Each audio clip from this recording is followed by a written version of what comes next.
Kikao chetu maalum cha Baraza Kuu ambalo litakuwa maalum kwa niaba ya kutaka kujitayarisha na mkutano mkuu wa 3 ambao unategemea kufanyika hapo karibuni. Mkutano huo ni maalum kwa sababu utakuwa ni mkutano wa uchaguzi kwa ajili ya kukijenga chama kwa miaka 5 inayofuata. Kwa hiyo baraza letu ni baraza muhimu sana ambalo kwa kipindi cha miaka 5 iliyopita tulikuwa tuko kwenye uongozi. Kwa hiyo niwakaribishe kwenye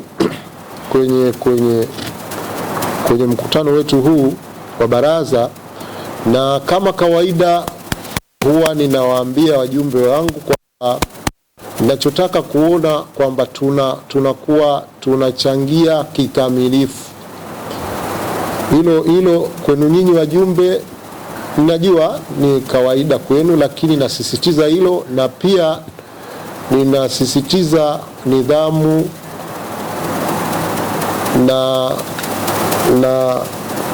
na kuheshimiana na kufuata taratibu kama kawaida ambavyo tunakwenda nayo. Kwa kikao chetu hichi cha Baraza Kuu, hili ni Baraza Kuu maalum ambalo linapitia taarifa za miaka 5 ambazo zitaenda katika mkutano mkuu wa ZAPSO utakaofanyika mwezi Novemba.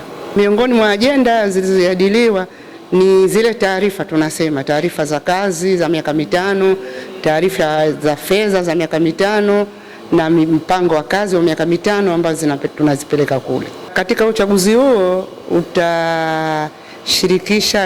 atachaguliwa mwenyekiti taifa, katibu mkuu taifa, wajumbe wa Baraza Kuu, wajumbe wa kamati tendaji ya taifa katika chama. Watakaopiga kura ni wanachama, ni wajumbe ambao wametoka kwenye matawi, kwenye mkutano mkuu wa kanda. Kanda nazo zitafanya mikutano yao. Nafikiri itaanza mwezi ujao, huu mwezi wa 10 mwanzoni zitafanya mikutano yao. Sasa kanda zitatoa wajumbe wa mikutano mikuu, ambao kanda ya Pemba itatoa wajumbe na kanda Zanzibar itatoa wajumbe, watakuja katika mkutano mkuu. Katika mkutano wa Baraza Kuu ZAPSO ambapo umetukutanisha wajumbe wa kamati tendaji hapo jana, lakini leo ni Baraza Kuu, na kwa kifupi tumekuja kujadiliana ajenda mbalimbali. Kama tunavyojua kwamba tunaelekea kwenye mkutano mkuu, lakini ni mkutano mkuu ambao utaambatana na uchaguzi, ambao uchaguzi huu utaenda kuchagua viongozi watakaoliongoza jahazi la ZAPSO kwa miaka 5 ijayo.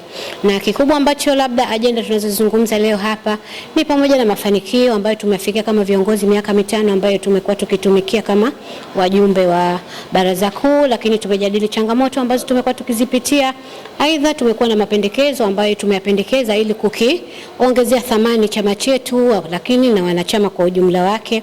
Kwa mfano, ni namna gani bora itatumika ili kuongeza wanachama katika chama chetu, jambo ambalo tumekuwa tukilifanya kama viongozi, lakini tunatamani kwa miaka 5 mingine inayokuja na viongozi wanaokuja basi waweze kufanya jambo hili la kuongeza wanachama, kwa sababu ndio kitu ambacho kinaenda sasa kuongeza thamani ya hicho chama ambacho ni chama kama tunavyojua cha watumishi wa umma. Kwa hiyo vile tumezungumza kuhusiana na ajenda za kutatua migogoro, ambapo kama ZAPSO tumefanikiwa kutatua migogoro mbalimbali ya kuwasaidia wafanyakazi ambao wamepatwa na changamoto wakiwa katika taasisi zao za ama wakiwa maofisini kwao. Kwa hiyo hizo pia ni mafanikio ambayo pengine wanachama wetu wanatarajia. Linapotokea tatizo, ukiwa mwanachama unachangia, unakatwa kila mwezi. Kwa hiyo unapopata tatizo unaona ni kwa namna gani unaweza ukapata usaidizi. Ushauri wangu ni kwamba watu wahakikishe kwamba wanachagua viongozi walio bora, kwa sababu tusiseme tu bora kiongozi, lakini tuchague kiongozi ambaye ni kiongozi bora. Kama tunavyojua ufanyaji ama utendaji wa mambo haya ni pamoja na uthubutu, lakini vile vile ubunifu. Mtu ambaye atakuwa ana ubunifu, mtu ambaye atakuwa na uwezo, mtu ambaye ataweza kukitoa chama kutoka sehemu moja kwenda sehemu nyingine. Hatutaki tu alimradi kiongozi unakuja unakunywa soda na maji unaondoka unasema mmemaliza. Lazima uweze kuinfluence watu waone MC Balozi yupo kwenye vyama vya wafanyakazi, lakini hebu tuone kwamba huku serikalini ambako yuko ni vitu gani anavifanya. Kwa hiyo lazima tuchague viongozi ambao tunaona kwamba hawa wanaenda kuwa na ushawishi mkubwa katika jamii, katika utendaji wa kazi zao za kila siku, lakini vile vile katika kuhakikisha wengine nao pia wanawainua ili kuweza kufikia mafanikio ya kweli. Solidarity forever. Solidarity forever. Solidarity forever, for the union make us strong. Wafanya kazi wote tujiunge pamoja, wafanya kazi wote tujiunge pamoja, wafanya kazi wote tujiunge pamoja, kujitenga hatari.